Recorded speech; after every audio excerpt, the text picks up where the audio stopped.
Okay, so what has it been like coming back to playing Tony DiNozzo?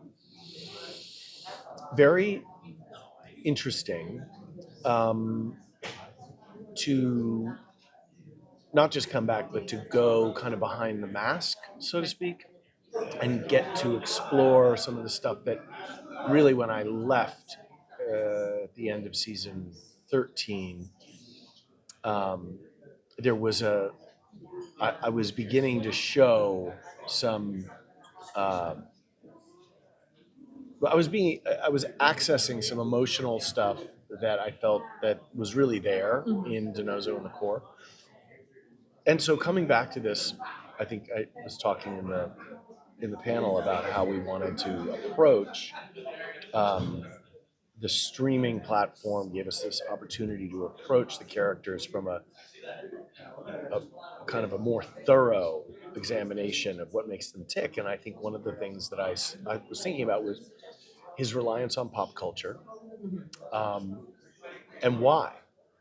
And I think why is because he was not raised really uh, properly after his mother died. And his mother used to take him to the movies. She was the reason that he started loving movies. And when he was 8 years old when she died. And so he learned, and his father was not present. So he learned, how does the world work? What are the morals of the world? What is funny in the world? Should you operate? And that's a really kind of interesting thing to realize that it's a sad little boy, and all of us are just sort of our younger selves grown up. That is the reason to do it. And so coming back to Tony DiNozzo is kind of a wonderful way of revisiting an old friend and spending real time with him. Very nice. That's my short answer. Okay. Move it That works. just a little bit closer. Do you want to? Yes. Okay. We could go back and Yeah, forth. totally. So much of the show is about trust and how it's built, broken, and rebuilt. Why do you think this is the most important part of the journey for Tony and Ziva? So I think each of them comes at that idea from a very different place.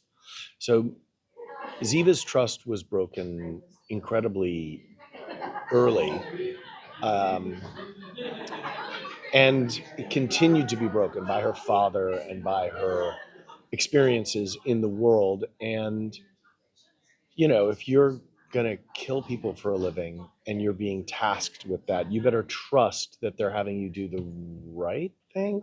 Is killing ever the right thing? And so, her internal struggle with that, it's like, does she trust herself, to trust the people around her, to trust a man with a baby and but she gets very close with Tony because she actually sees through a lot of his phony baloney nonsense.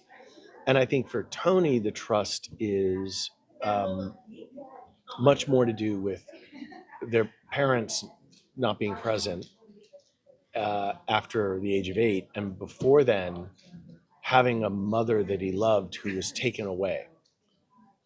So trust for him when it comes to a woman, because his mother was the woman in his life and she abandoned him. And then Ziva dies. And then he finds out she had a baby and never told him. And it's like, and then she comes back. Oh, by the way, I didn't die. I just let you think that. So they are equally damaged. Hers is a more kind of a more obvious kind of damage, boo-hoo, poor little rich boy kind of thing with Tony. But I think that if you spend time with him, you're like, oh, maybe there's like something kind of I didn't think about there. Maybe I just kind of thought he was like a jerk in the squad room, and I don't like that guy. So. So Tony and Ziva obviously have always had a really great dynamic with each other. Was it like easy to get back into that, like in the show? Oh yeah, that's something I think Cody and I do very easily, which is we jump into the sandbox, we call it, and we trust each other to play deep and play for real, like the stakes are what the stakes are. And then when the day is over and the work is done, it's like every once in a while, I'll call her or she'll call me, and we're like,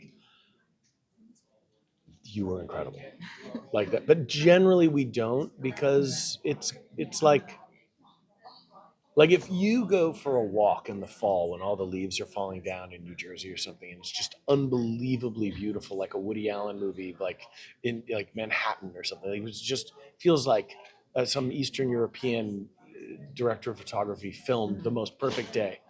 If you, and you haven't taken a walk and like in years, and then you have that walk, you would think like, wow, that's the most incredible walk. But if you take that walk every single day, and that's what it is with Cody. It's like Okay. it's every. The only thing she doesn't like is exposition. So she doesn't like to say, "We know that this matrix data point has these three cross sections, and we've got to get to." She hates that stuff, but she's better at it than I would ever be. So. Okay. Um, so NCIS Tony and Ziva is above all a love story between two people, and then it expands to be about the family they have with Tally, and the one that they built. Why do you think this was the right story to tell for them? Yeah, it's a great question because there are lots of different ways in to the story. Some people would ask, why didn't you start with Tony and Ziva together? And it's like, well, we never saw them together, so we can't just start with them together and be like, oh yeah, sorry, just never mind all that stuff that happened. We're just going to have them be heart to heart running around solving crimes.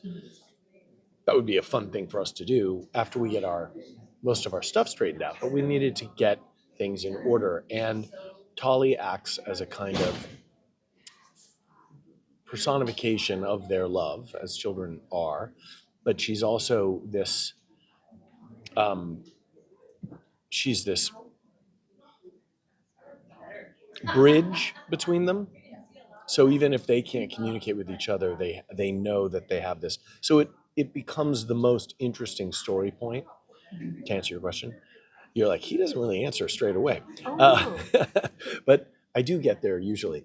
But so that's why I think that is the best angle of approach, because if we're going to be looking at these two characters, let's look at them through the lens. Episode 6 was a Tolly episode, and we got to really see her, and then she's having flashback memories of herself as a younger child, and her relationship as a younger child, watching her parents fight, playing video games with her dad, where he's clearly a little closer with her than mom, who comes in and is like, I thought we said no screens, right? Which, again, like, I think it reveals the most about the characters. Cool. And then I guess my last question is, NCIS is more of an ensemble show. How different is it filming like this show versus NCIS? Oh yeah, it's a totally different thing. Making this is like making a movie almost.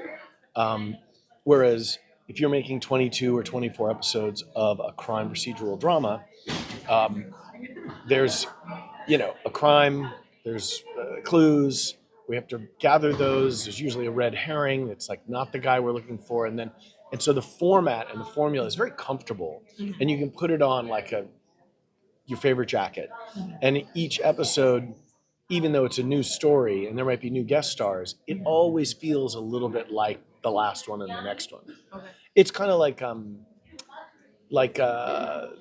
Oreo cookies, right? Like Oreo cookies are just awesome. Mm-hmm. If you like your double stuff, I'm not going to hold it against you, but I like classic.